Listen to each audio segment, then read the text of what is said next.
দীর্ঘ ১৬ বছরের বর্ণাঢ্য ক্যারিয়ারের ইতি টেনে আন্তর্জাতিক ফুটবল থেকে অবসরের ঘোষণা দিয়েছেন ব্রাজিলের সর্বকালের সর্বোচ্চ গোলদাতা নেইমার জুনিয়র।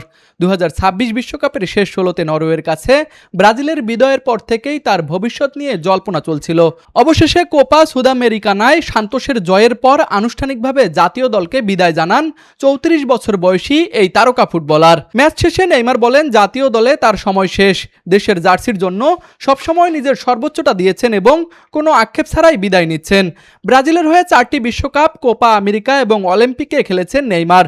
জাতীয় দলের ইতিহাসে সর্বোচ্চ গোলদাতা হিসেবেই শেষ করলেন আন্তর্জাতিক ক্যারিয়ার।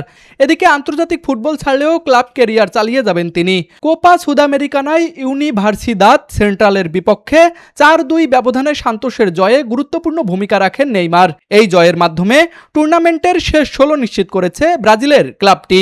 এখন থেকে নেইমারের পুরো মনোযোগ থাকবে ক্লাব ফুটবলে। তার বিদায়েই শেষ হলো ব্রাজিলের ফুটবল ইতিহাসের অন্যতম সফল একটি অধ্যায়। Sports desk, RCTV।